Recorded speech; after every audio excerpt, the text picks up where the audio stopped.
quel secret cache le trailer de Knight of the Seven Kingdoms, le nouveau spin-off de l'univers de Game of Thrones? C'est la question à laquelle je vais vous répondre aujourd'hui dans cette vidéo analyse en détail et plan par plan du trailer de Knight of the Seven Kingdoms. Allez, c'est parti! On note ici une ouverture assez dramatique, puisqu'on est ici dans un enterrement que prodigue le personnage principal, Duncan le Grand, joué ici par Peter Claffey.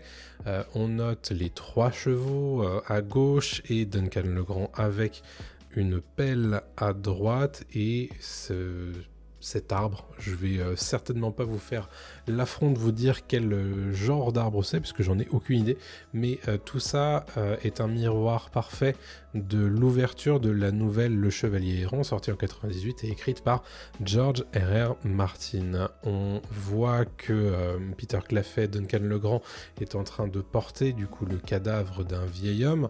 Il s'agit du coup, pour les gens qui ne connaissent pas, de Sir Harlan de l'Arbre-sous, ou de Pennytree en anglais. Alors Pennytree, c'est un village du Conflent au nord de Vivzeg, Riverrun, et c'était du coup le maître, le chevalier qui avait pris sous son aile Duncan, comme on l'apprend dans la voix off qui suit tous ces événements où Duncan dit j'étais écuyer de Sir Harlan de l'Arbre-sous depuis que j'étais tout petit. Et donc voilà qui l'ouvre cette saison 1 avec l'enterrement de son maître à penser, de ce chevalier. On note évidemment, petite précision temporelle, que le récit de Knight of the Seven Kingdoms se déroule 100 ans à peu près celui de Game of Thrones. Et pour information, on est 80 ans après le début de la danse des dragons qui est dépeinte dans House of the Dragon. Donc voilà, pas spécialement de risque de se faire spoiler l'un ou l'autre, puisqu'on est vraiment bien avant ou bien après. On note ici de très jolis paysages, des paysages très verdoyants, comme vous le voyez ici, et qui correspondent bien à la tagline de la série qui est Spring is coming, à l'inverse de Winter is coming de Game of Thrones. Là, on n'est pas du tout dans un monde qui est très dépendant de l'hiver. Vous savez que à Westeros, les hivers sont extrêmement rudes. C'est pas le cas ici, puisque on est dans le printemps, et le printemps signifie espoir dans l'univers de Westeros, puisque après un hiver extrêmement rude et souvent très très long, plusieurs années, rappelez-vous, dans Westeros, du coup les printemps sont synonymes de renaissance et de renouvellement tout simplement. Donc on n'est pas du tout sur la même ambiance que dans Game of Thrones, bien entendu. Comme le montrent aussi ces paysages. On le rappelle, la série a été tournée en Irlande du Nord, tout comme sa prédécesseur Game of Thrones. On note aussi les 3 chevaux, chacun ont une robe différente. Alors je ne saurais pas spécialement vous dire lequel est l'un et lequel est l'autre, mais il y a 3 chevaux dans la nouvelle. Il y a Pied de Biche, Noisette et Tonnerre. Bon, si je devais choisir, je dirais que Tonnerre, c'est celui qui est à gauche, Noisette, c'est celui qui est au milieu, et Pied de Biche, qui du coup est le cheval, le palefroid, comme on dit, de Sir Harlan, se trouve à droite. Ici, on note d'ailleurs que Duncan est en train de sortir l'épée du fourreau et commencer à s'entraîner. On le voit pas forcément très à l'aise, mais déterminé. C'est quelque chose qui correspond bien à la personnalité de Duncan le Grand. Il s'entraîne à l'épée et ça montrera quelque chose qui est très important dans ce trailer et qui sera très important dans la série, c'est l'importance de l'équipement pour un chevalier errant, mais pour un chevalier tout court, forcément, jamais sans son équipement, jamais sans son épée, sans son armure, et le fait d'être moins bien équipé que son adversaire, forcément va jouer dans les duels, puisque voilà, on va avoir un certain nombre de joutes et de duels dans cette saison 1, puisque tout va tourner autour d'un tournoi, le tournoi de Sandregué dont on parlera un petit peu plus tard. Ben justement, l'équipement, ici Duncan est en train de revêtir son armure, on voit une cotte de maille, on est en train de l'attacher derrière son dos, on voit son épée du coup à sa ceinture, et notez d'ailleurs, chose intéressante et chose qui reprend trait pour trait évidemment ce qui est écrit dans la nouvelle, déjà la hampe de l'épée est en bois, mais aussi elle n'est pas attachée à une véritable ceinture, mais à une corde. C'est quelque chose qui est un vrai parallèle à ce qu'a écrit George R.R. Martin. Chose intéressante évidemment, c'est à quel point la série est pointilleuse sur les petits détails qu'il y a dans la nouvelle et qui sont répercutés dans la série. Et ça, c'est quelque chose évidemment que George R.R. Martin apprécie beaucoup, mais aussi les super fans.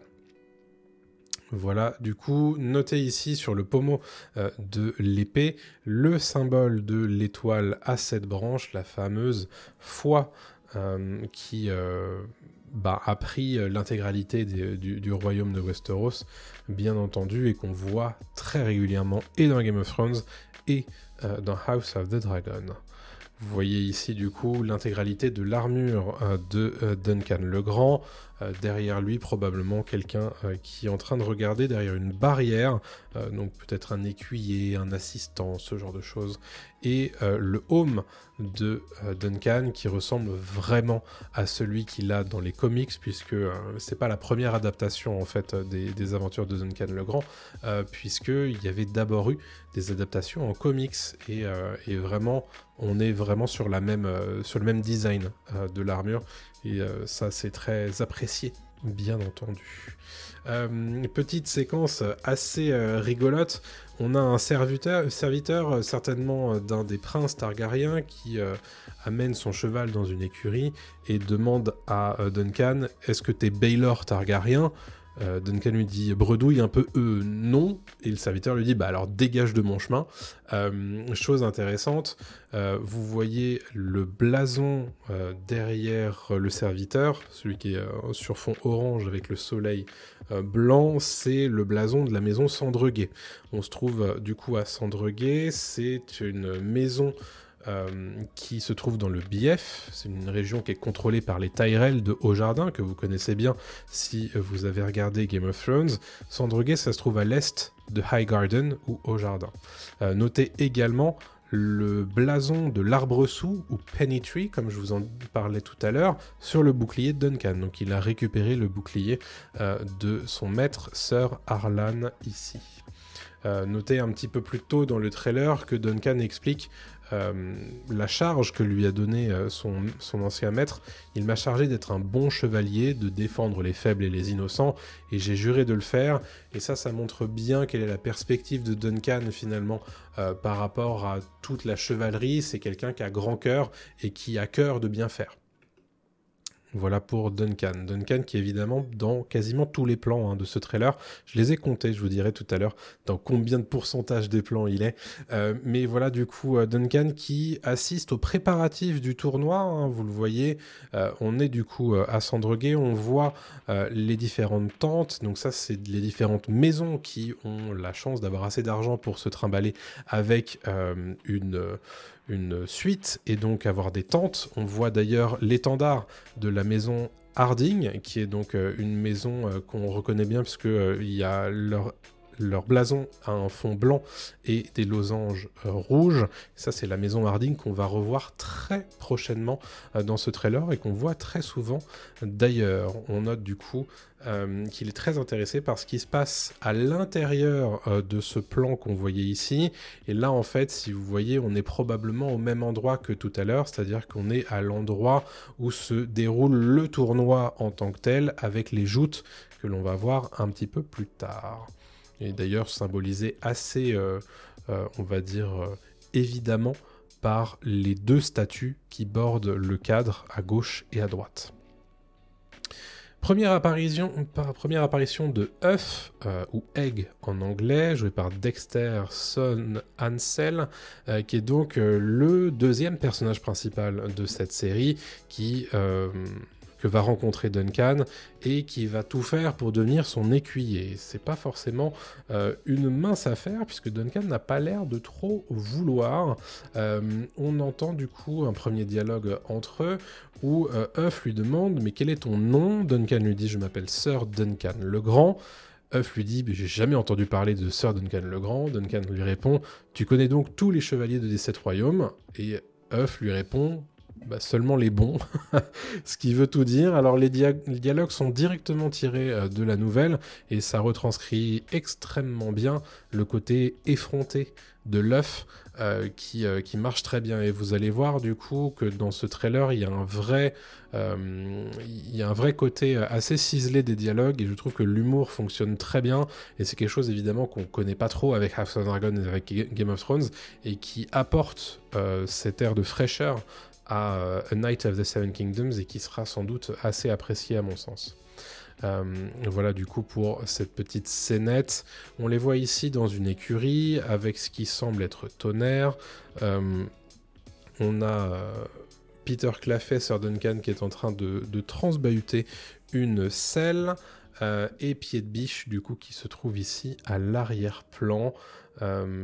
Voilà, à cet endroit-là, on a Œuf qui lui dit « Si vous m'ameniez à Sandreguet, je pourrais être votre écuyer ». Chose évidemment que Duncan est un petit peu réticent, vous allez le voir.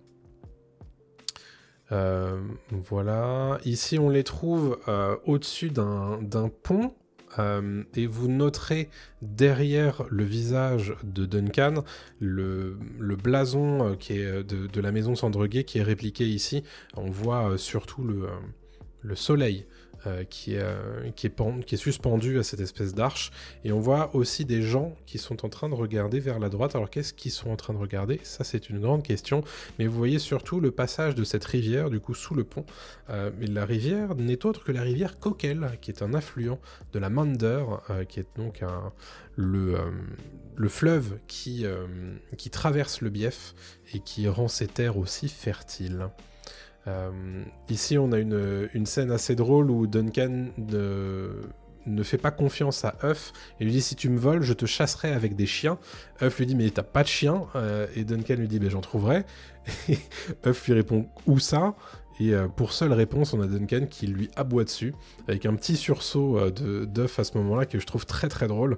Et ça montre aussi à quel point Duncan, c'est pas un chevalier de la noblesse. Vous voyez ce que je veux dire? C'est quelqu'un qui est assez rustre, vous l'apprendrez, mais il vient de Cupucier à Port-Réal, donc la misère du monde, il vient de là, en fait, il a été sorti de ça par Sir Arlan, et le fait est qu'il s'exprime pas forcément super bien. Et je trouve que c'est bien retranscrit par les petits bouts de dialogue qu'on a vus dans ce trailer, où on le voit qui bredouille face au serviteur tout à l'heure, qui lui demande s'il est Baelor Targaryen. Ici, il aboie sur Œuf pour qu'il arrête d'argumenter avec lui. Et je trouve que ça marche très bien pour Sir Duncan. On n'est pas du tout sur un chevalier, on va dire, de conte de fées. Ici, un nouveau pont, qui n'est pas le même que tout à l'heure, mais sur lequel on voit toute une cohorte de Targaryens. Comment est-ce qu'on le sait? Tout simplement parce qu'on a un gros plan sur leur étendard. Étendard qui montre d'ailleurs que le blason des Targaryens a un tout petit peu évolué après House of Dragon et avant Game of Thrones. On voit les ailes déployées qui se déploient du coup sur le long des deux branches de l'étendard. Je trouve que c'est assez stylé, personnellement. J'aime beaucoup ce blason. Ici, première apparition d'un prince Targaryen dans ce trailer de Knight of the Seven Kingdoms. C'est le prince Aerion Targaryen. On le sait parce que en fait, les lignes de dialogue qui sont servies ici, c'est les mêmes répliques que dans la nouvelle. Et dans la nouvelle, c'est Aerion Targaryen qui les prononce.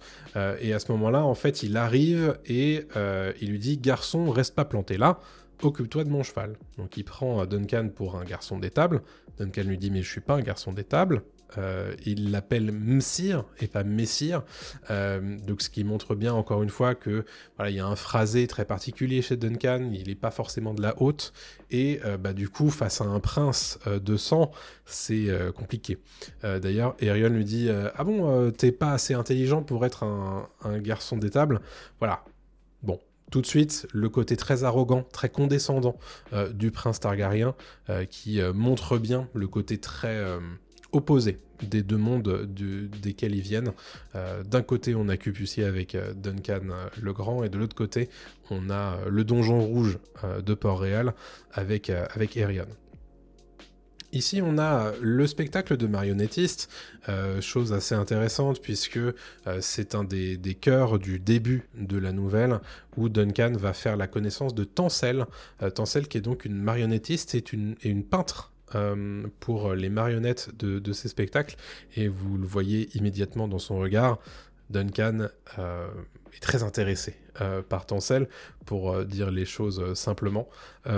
Et à ce moment-là, dans le trailer, on l'entend dire « Je sais que je suis juste un chevalier errant, mais parfois je crois que je peux être plus ». C'est peut-être l'occasion de préciser qu'est-ce que c'est qu'un chevalier errant. Un chevalier errant, c'est un chevalier qui n'a pas de maison, qui n'a pas de château auquel il est rattaché. Il n'est vassal d'aucune maisonnée de Westeros, et donc du coup, il erre sur les routes et il prête ses savoirs aux plus offrants. Et donc, il va de tournoi en tournoi ou de petite mission en petite mission. Si un seigneur a besoin d'être escorté à un endroit ou à un endroit, bon voilà, c'est un travail pour un chevalier errant, mais aussi ses chevaliers de maisonnée. Et donc, du coup, en tant que chevalier errant, on n'a pas beaucoup d'argent. Et donc, voilà pourquoi ça marche bien avec le côté Duncan qui n'a pas beaucoup d'argent, qui s'exprime pas forcément super bien, etc., mais qui rêve de plus, bien entendu. Et donc le fait de s'inscrire au tournoi de Sandreguet, évidemment, ça le fait rêver à autre chose, tout simplement.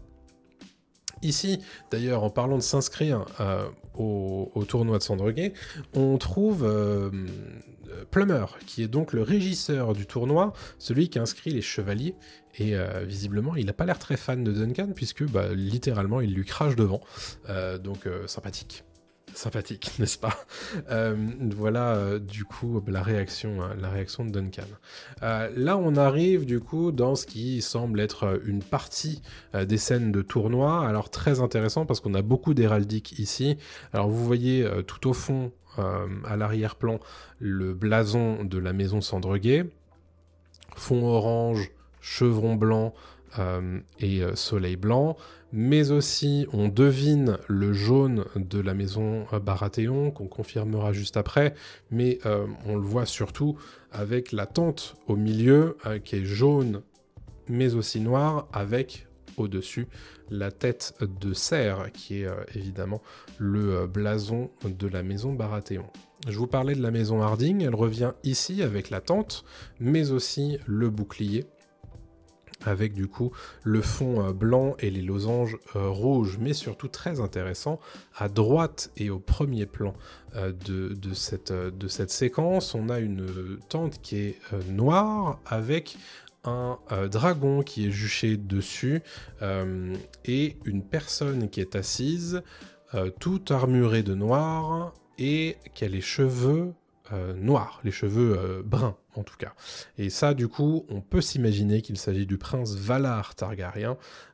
Valar Targaryen, du coup, qui est un des princes, mais pas un prince héritier dans l'immédiat. On en parlera, vous le verrez peut-être à l'occasion, je ne sais pas si on en parlera beaucoup dans cette vidéo qui est déjà assez longue, mais il y a beaucoup de Targaryens dans Le Chevalier Errant, et on aura l'occasion de les présenter plus en détail plus tard, je pense. Voilà donc pour ce qu'on peut voir ici. Vous voyez évidemment que Duncan, mais aussi la foule et Huff se pressent devant les barrières pour voir ce qui se passe du coup durant les joutes de ce tournoi. Et on note du coup que si Duncan est en train de regarder, c'est qu'il n'est pas encore en train d'y participer, tout simplement. Vous voyez ici Duncan, Huff et Noisette, du coup, le cheval, qui sont en train de traverser le pont, et au fond de l'écran, vous voyez les tentes de tournoi qui sont en train d'être installées. Ici, intéressant, la foule de nuit est en train de se diriger vers ce qui semble être le lieu où l'estrade où se trouvent les différents nobles, on le verra juste après, dans le plan juste après, c'est là que se trouve la tribune d'honneur en réalité, et donc la foule passe en dessous ou passe sur les côtés pour regarder ce qui va se passer pendant les joutes de nuit. Vous voyez ici du coup à gauche où vous avez le prince Aerion qu'on a vu tout à l'heure. Juste à sa gauche à lui, vous avez sans doute le seigneur Sandregué. Juste après, vous avez Baelor Targaryen. Comment je sais? C'est parce que je reconnais l'acteur qui a déjà été annoncé comme étant Baelor Targaryen. Baelor Targaryen, pour information, c'est le prince héritier de la couronne de Westeros à ce moment-là dans l'univers de Game of Thrones. Donc c'est pas le roi, mais c'est le prince héritier. Vous voyez du coup Aerion qu'on vous reconnaît ici à gauche et Baelor qui est donc la troisième personne en partant de la gauche. Ici, vous voyez du coup celui qui est Lyonel Baratheon. Lyonel Baratheon qui est donc ici au moins chevalier, si ce n'est déjà seigneur d'Accalmie. Et on reconnaît bien évidemment sur son bouclier le blason, mais aussi les deux bois de cerf sur son casque. Très impressionnant, et on imagine qu'il est déjà en train de jouter, et c'est lui qu'on est en train de regarder depuis l'estrade. Ça a l'air d'être la même séquence, en tout cas on est sur la même colorimétrie, donc très probablement que ça se passe au même moment. Ici on est sur un duel, un entraînement en tout cas. Vous voyez d'ailleurs Duncan qui est au fond de l'écran en train de regarder ce qui est en train de se passer. Notez sur le bouclier à gauche la pomme rouge sur fond jaune qui nous indique ici que nous avons affaire aux Fossoway, les Fossowvois comme on dit en français. Alors vous en avez un qui domine l'autre et qui lui aussi a une pomme sur son plastron. Donc on est effectivement sur un duel d'entraînement entre deux Fossoway, et il y en a un qui domine l'autre, donc celui qui est ici encore debout, c'est Stéphane Fossowvois. Celui qui est à terre, c'est Raymoon Fossowvois. Alors je vous spoile pas évidemment, mais c'est deux personnages secondaires qui auront l'occasion de briller durant cette saison 1. Notez également au fond de l'écran à gauche l'étendard de la maison Dondarrion que l'on reconnaît à ses éclairs, mais aussi ce qui semble être, en tout cas moi, il me semble la reconnaître, l'étendard de la maison Hightower, que vous connaissez bien évidemment si vous regardez House of the Dragon. Un petit lien évidemment et entre Game of Thrones pour Dondarrion, mais aussi House of the Dragon pour la maison Hightower. Et d'ailleurs c'est pas du tout surprenant de les retrouver ici, puisque comme je le disais, Sandregué se trouve dans le Bief. Les Hightower sont des vassaux de la maison Tyrell, qui elle-même est suzeraine du Bief. Les Dondarrion, eux, sont vassaux d'Accalmie. Donc les Baratheon étant sur place, c'est pas surprenant de les voir ici. Ici, on voit, chose intéressante, Duncan avec une couronne avec des bois qui rappellent évidemment la maison Baratheon, et on verra juste après que Lyonel Baratheon a une couronne similaire, donc il est probable que Duncan ait été invité sous la tente de Lyonel Baratheon à ce moment-là de la série. D'ailleurs, Lyonel Baratheon, le voici, et c'est à ce moment-là, on entend Duncan lui demander: ces hommes ont un nom, ils sont entraînés, ai-je vraiment une chance? Et Lyonel Baratheon, qu'on appelle aussi l'orage moqueur, c'est son surnom, lui dit: ah non, vous en avez aucune. Donc voilà, très clairement, on a un chevalier errant qui est en train de s'inquiéter sur ses chances dans un tournoi, et Lyonel qui dit: ah ben non, mais t'as aucune chance, frère. Donc évidemment, voilà, encore une fois, je trouve que l'humour fait mouche dans ce trailer. Un passage très intéressant de la nouvelle est repris ici dans ce trailer, c'est le passage de l'étoile filante. Le passage de l'étoile filante avec Huff qui est en train d'expliquer à Duncan que les étoiles filantes apportent bonne chance à ceux qui les voient, et Duncan du coup qui dit à Huff, donc cette chance elle est rien que pour nous, et voilà, c'est un passage de la nouvelle que je vais pas vous spoiler, mais qui va informer pas mal de choses sur la suite de l'aventure de Duncan, et notamment sur ses propres armes à lui, son blason qui est du coup peint juste ici, avec du coup ce grand, je crois que c'est un orme, et l'étoile filante qui est peinte et qui passe par-dessus, donc le côté... Voilà, Duncan le Grand, il se revendique de la nature, mais aussi d'avoir une certaine chance, quelque part. Voilà, il est en train de découvrir, a priori, cette armoirie qu'il s'est fait peindre. Là, on change du tout au tout en termes d'ambiance, puisque on est dans quelque chose de très brumeux, de très gris, qu'on avait déjà vu dans le tout petit teaser qu'on avait vu, je crois que c'était en fin d'année dernière ou en tout début d'année 2025. On est du coup avec un Duncan qui est entièrement en armure, sauf avec son home, et qui vient du coup de passer les portes qui sont celles, en toute vraisemblance, de l'estrade, qui mène les chevaliers à l'espace de joute, l'espace de tournoi.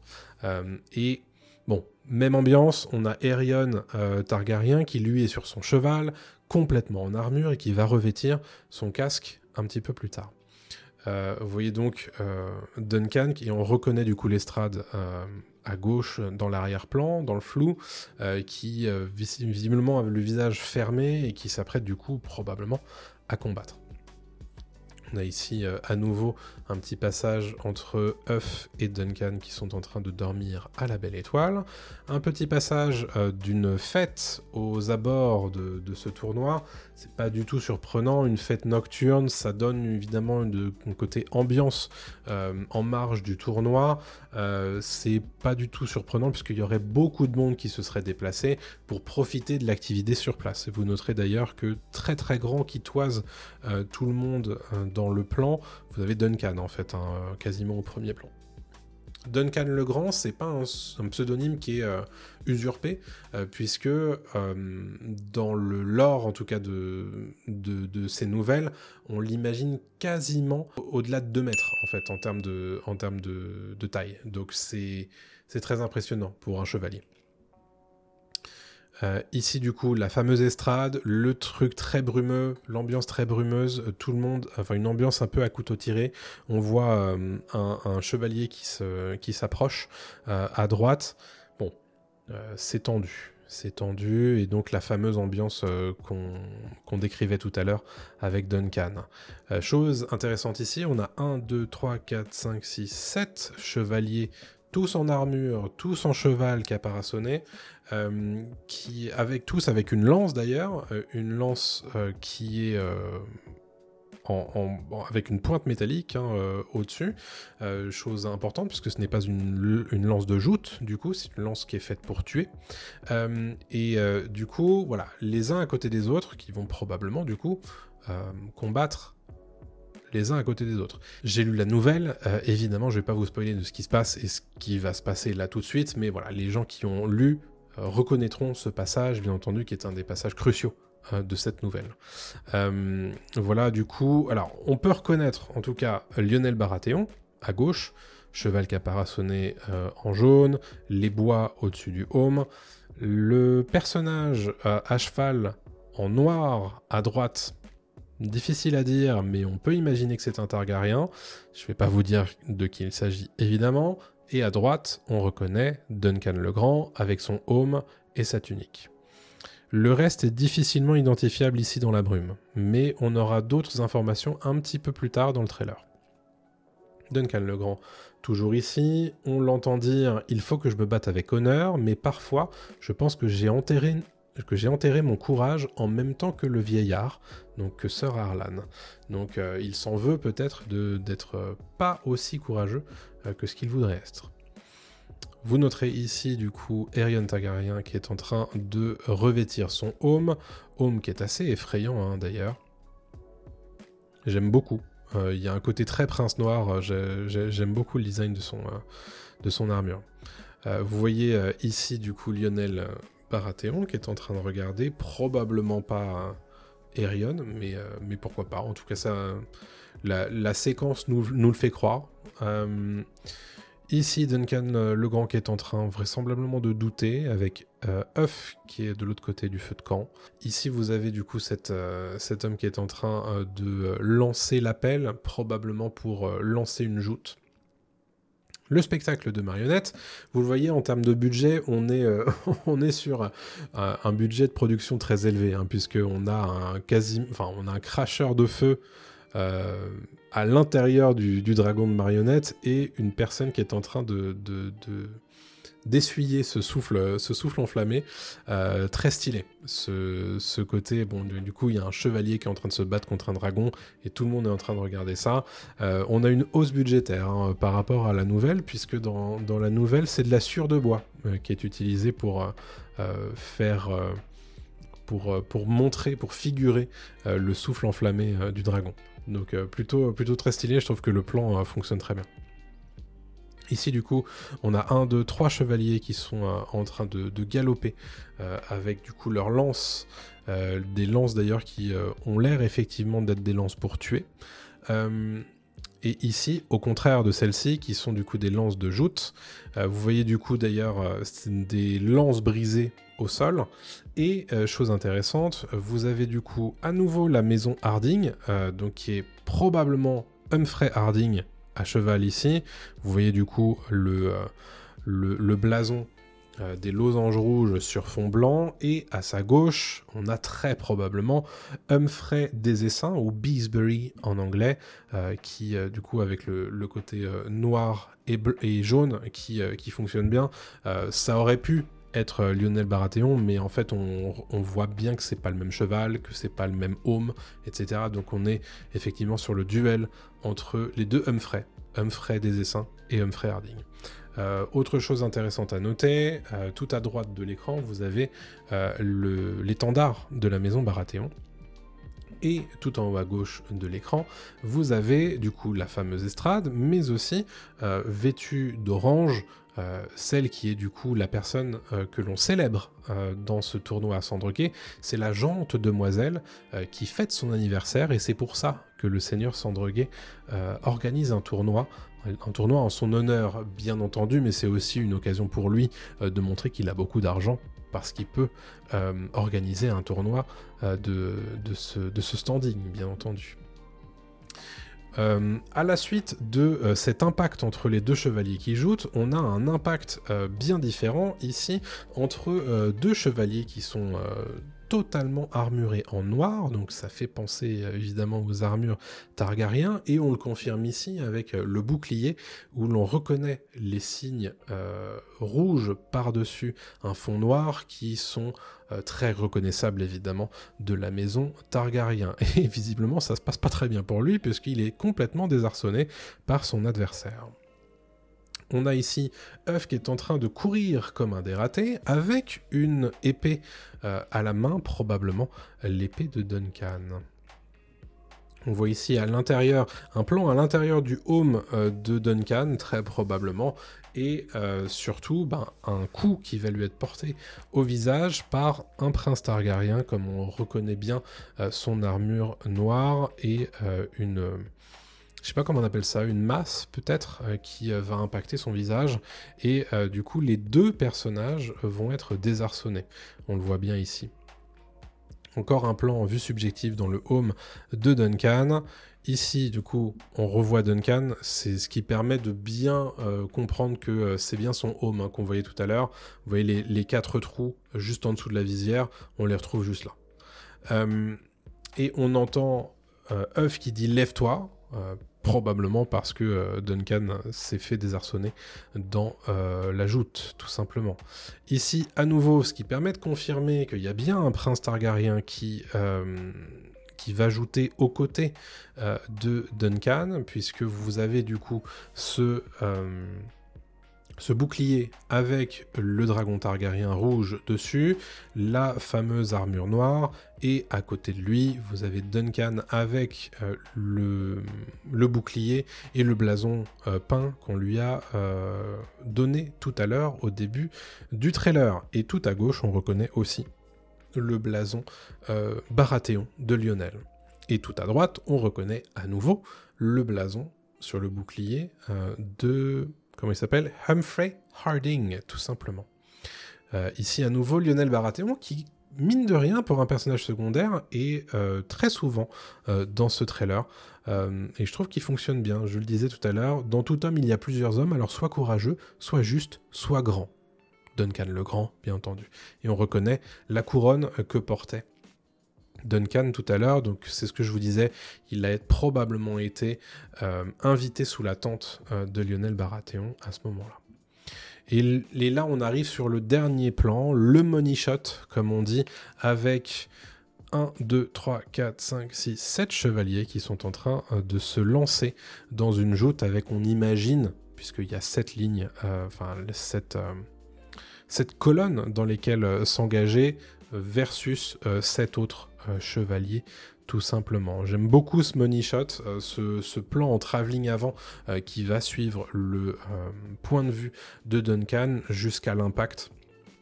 Ça fonctionne très bien. Donc on revoit à gauche ici Humphrey Harding. À droite ici, on voit Lionel Baratheon qu'on reconnaît avec son home et on imagine que entre Duncan et lui, du coup, c'est le prince Targaryen qui se trouve très avancé dans son galop par rapport aux autres. On termine du coup ce trailer avec l'annonce de la date de sortie, c'est le 18 janvier aux États-Unis, donc le 19 janvier en France, et je voulais vous montrer plus grand chose, je crois que j'ai tout dit. Qu'est-ce que je voulais dire? Ah oui, chose intéressante, il y a 29 répliques dans ce trailer, 14 d'entre elles sont proférées par Duncan, donc c'est quasiment 50%, Huff en a 9, ce qui fait 35% pour lui. Lionel Baratheon en a 2, Aerion en a 2, et le serviteur en a 2 également. J'ai compté 80 plans, en tout cas j'ai sélectionné 80 plans pour vous dans cette analyse. Duncan est dans 44 de ces plans, Huff est dans 14, Aerion est dans 7 plans, et Lionel Baratheon dans 6 plans. Qu'avez-vous pensé de cette analyse? Qu'avez-vous pensé de ce trailer? Est-ce que vous avez vu des choses que moi j'avais pas vues? Évidemment, dites-le dans les commentaires. Ne spoilez pas, ou alors annoncez-le vraiment en majuscule avant que les gens lisent ce que vous allez dire dans votre commentaire. C'est la moindre des choses, bien entendu. On se donne rendez-vous très prochainement pour une nouvelle vidéo. J'espère que celle-ci vous a plu. Si c'est le cas, n'oubliez pas le like, le commentaire et l'abonnement pour évidemment ne pas rater nos prochaines vidéos sur l'univers de Westeros et sur plein d'autres choses. Salut tout le monde!